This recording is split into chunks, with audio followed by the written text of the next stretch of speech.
بلاؤ تو اس کا مطلب ہے کہ there is some commonality between Muslims, Hindus, Christians, یہودی, جوز, پارسی, سب کے اندر کامنالٹی موجود ہے.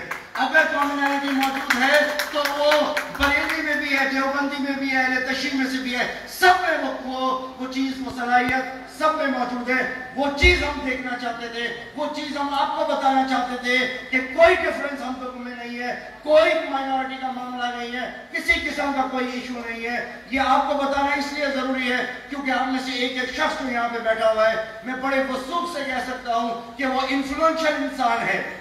میں اگر یہاں نام لینا شروع کروں انفلوئنشل لوگوں کے تو میں یعنی سبھی کے سب ہیں, کوئی بھی ایک ایسا نام نہیں ہے جس کو میں کہوں کہ اگلا آدمی اس کو نہیں جانتا.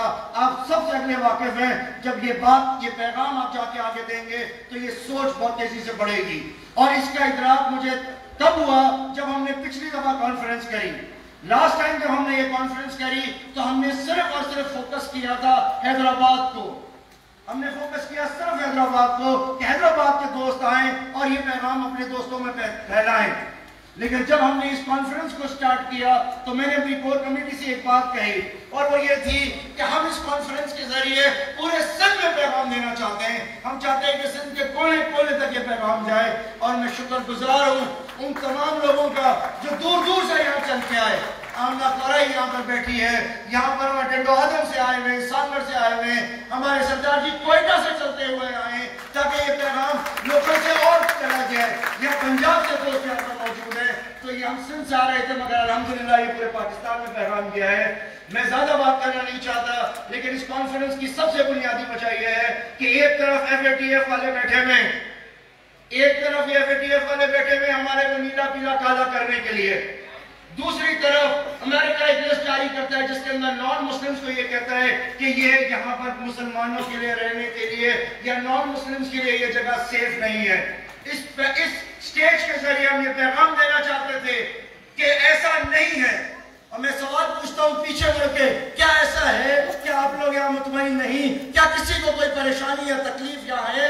کیا سکھ کو کسی نے روک کے پوچھا ہے کہ تم یہ ایسے کپڑے کیوں پہنتے ہو؟ کیا کسی فادر سے کسی نے سوال کیا ہے؟ تو آپ کو یقیناً جواب ملے گا نہیں.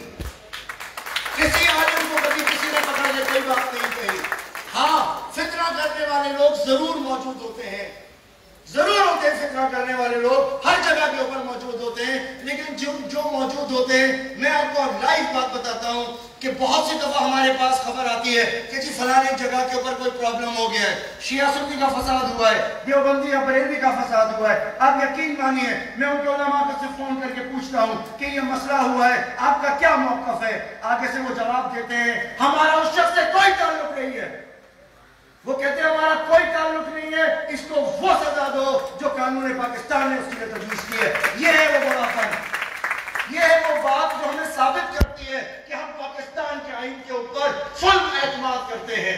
ہم پاکستان کے آئین کے اوپر مکمل اعتماد کرتے ہیں. آئین کی شک نمبر 2 کے اوپر پورا اعتماد کرتے ہیں کہ اسلام ہمارے ملک کا ریلیجن ہوگا. یہ بہت بڑی بات ہے کیونکہ ان کے بڑوں نے ان کو یہ بات بتائی ہے, تاریخ نے یہ بات بتائی ہے کہ مسلمان جو 1400 سال جن کو آئے ہوئے ہیں, 1400 سال میں سے 1300 سال سپر پاور کی طرح مسلمانوں نے حکومت کی ہے.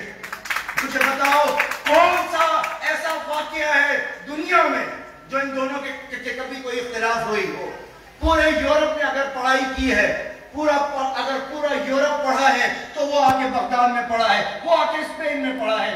آج پوری کی پوری بنیاد مسلمانوں کی رکھی ہوئی ہے.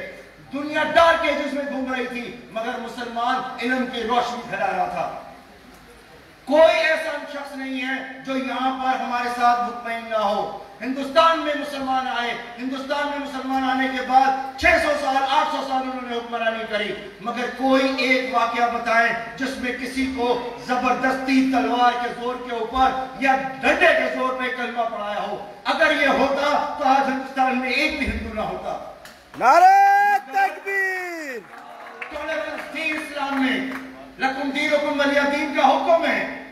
اور سب سے بڑی بات یہ ہے کہ اسلام اور تمام ادیان اس بات کو سمجھتے ہیں کہ ہم سب ایک ہی کنویں کا پانی ہے.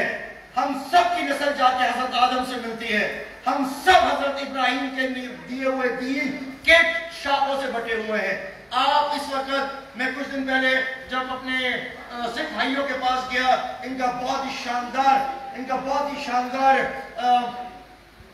گردوارہ، اس گردوارے میں نے وہاں پہ جب عصر کی نماز کا ٹائم تھا، میں نے ان سے کہا میں نماز پڑھ کے آتا ہوں. خدا کی قسم مجھے انہوں نے اپنی الماری میں سے جانماز نکال کے دی اور میں نے گردوارے میں نماز پڑھی.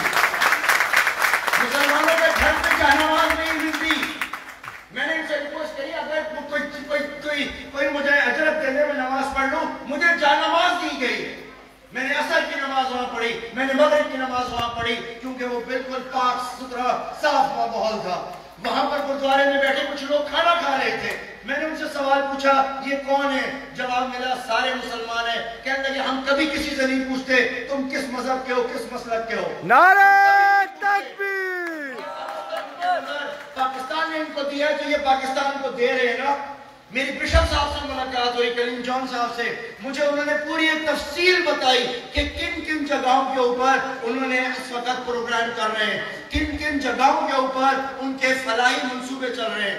اور انہوں نے کہا ہم نے کبھی کسی سے نہیں پوچھا کون مسلمان ہے، کون کرسچن ہے، کون ہندو ہے. ہم کھل کے کام کر رہے ہیں. جماعت الدعوہ کے دوست یہاں بیٹھے، انہوں نے اتنا بڑا نیٹ ورک خیر میں بنایا ہے، اتنا بڑا بنایا ہے. مگر میں ان سے پوچھتا ہوں وہاں پہ تو آبادی بھی کم ہے. کہتے ہیں ہم اللہ کے لیے کر رہے ہیں، ہم پاکستان میں رہنے والے لوگوں کے لیے کر رہے ہیں. ہمیں اس سے تعلق نہیں، ان کا مذہب کیا ہے. پاکستان یہ چیز کس ملک میں دیکھنے کو ملتی ہے؟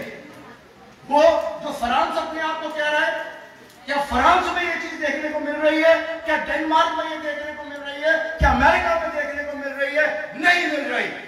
سب چھوڑیں، کیا ہندوستان میں ہمیں دیکھنے کو یہ چیز ملتی ہے؟ ہم پاکستانی اپنے قانون پہ، اپنے آئین پہ اور اپنی پاک فوج پہ اور اپنے حکمرانوں کے اوپر اتنے مطمئن ہیں کہ ہم لوگوں نے کھل کے اپنا بارڈر کھولا. آؤ عبادت کرو، چائے پیو اور واپس جاؤ. کھل کے ہم نے ان کو اجازت دی. اور دوسری طرف اندازہ لگائیے کہ تھر کے اس طرف یعنی 10 منٹ کی مسافت ہے، اس طرف بھی رشتہ دار ہے، اس طرف بھی رشتہ دار ہے. مگر انڈیا نے اپنی مائنورٹی کے کیا اپنے ہی لوگوں کے ساتھ یہ حل کیا ہوا ہے کہ ان کو دبئی جانا پڑتا ہے، وہاں سے ٹکٹ لیتے ہیں، پھر پاکستان آتے ہیں. یہ ہے وہ ظالم لوگ جن کو پتہ ہی نہیں ہے کہ ان کے کون ہیں.